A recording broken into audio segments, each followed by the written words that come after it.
A sure sign of spring at my house is when I go outside and I see my chives just coming out of the ground. Right now they're about this high, and I actually cut some already. The nice thing about chives is that you can harvest them from spring all the way through the fall, and because they keep growing, you usually wind up with more than you need. So I'm going to give you an idea this evening for some great dip.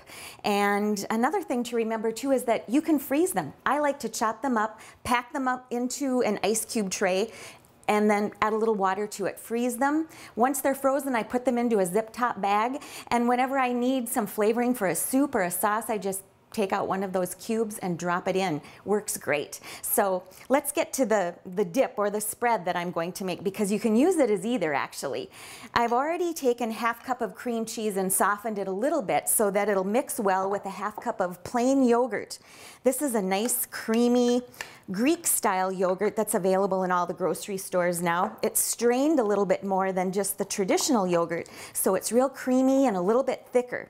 So just mix that cream cheese with the plain yogurt. Try to get it as smooth as you can. And then I'm going to start adding some flavors. I'm going to add some smoked Spanish paprika. This has just become a real trendy ingredient lately. And just like it says, it's a Spanish paprika that has a real smoky flavor to it. It's just delicious. And a little bit of red pepper flakes. I'm going to go a little bit easy, probably about a ¼ teaspoon of red pepper flakes. I like a little bit of heat. And a little bit of garlic powder, probably about a ¼ teaspoon. And a ¼ teaspoon of white ground pepper. And the reason I'm using white is because then I don't have all those little black specks of pepper in my nice creamy dip. So I'll get that mixed up really well. And I still want to add a little bit of salt. That helps bring out all the flavors. And of course some chopped chives, which I've already prepared. I've got a few tablespoons here.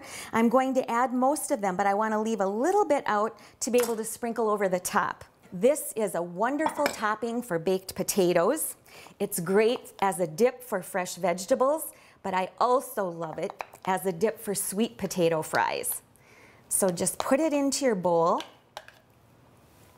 And then just before I serve it, now of course the flavor will get better if you can refrigerate it for an hour or two.